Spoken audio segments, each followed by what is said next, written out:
Jesus says here in this passage, I am the true vine, and my Father is the vine dresser. Well, I don't have a vineyard to share with you, but I think there's a very powerful parallel to be seen in looking in our context. What is the vine? It is the source of the power of life. I offer you a power source, a metaphorical parallel, a self-contained power source, and you are the branches, says Jesus.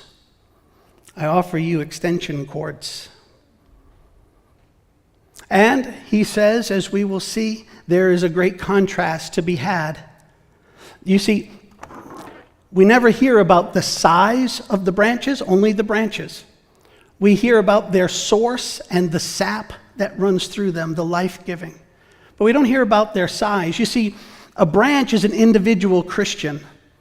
A bigger branch could be a church. I offer you, here's a bigger branch that other branches can plug into and be a part of. And you don't have to go into a church. You don't have to go into a bigger branch. You can go right into the source.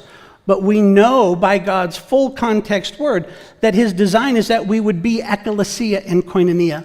And so a good thing would be for the individual branch, each extension cord of our lives, each branch, to be plugged into a church, a bigger one, that has the opportunity to multiply and to unify, and to make sure that that branch is in fact plugged into the source.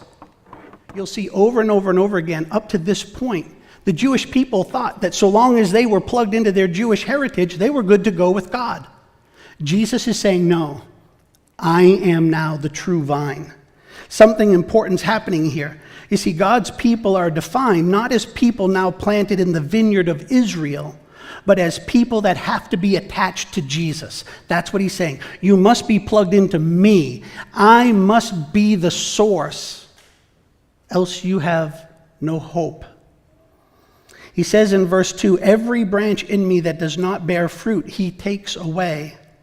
And every branch that does bear fruit, he prunes, that it may bear more fruit.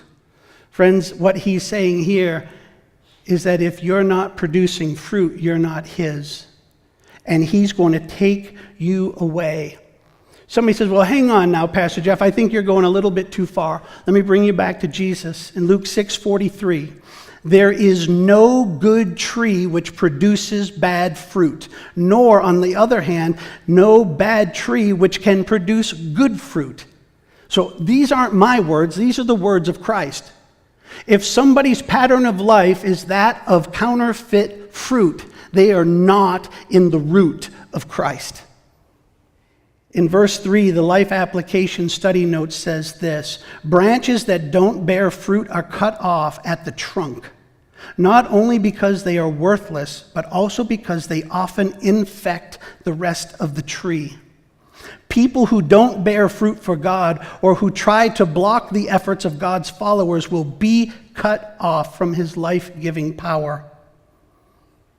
Friends, if you are in Christ, you will bear fruit. You will bear fruit. You have to. Not out of obligation, but out of your transformed nature. You see, you don't become a living branch because you bear fruit. You bear fruit because you are a living branch. You can't help it. In the same way that if you're not, you won't and you can't. Because it's the power of God, his Spirit in us. Remember where we have been. This is what Jesus is saying over and over and over again. And let me just remind you that there's a misconception that equates fruit with trophies. That's not the case at all. What Jesus is saying here is that the fruit will be Christ-likeness, that you will be like me, that because I'm living in you, I will come out of you in every way, shape, and fashion, in all of who you are. I don't take up residence in one of your legs. I don't take over one of your eyes. When I'm in you, I come through you, period.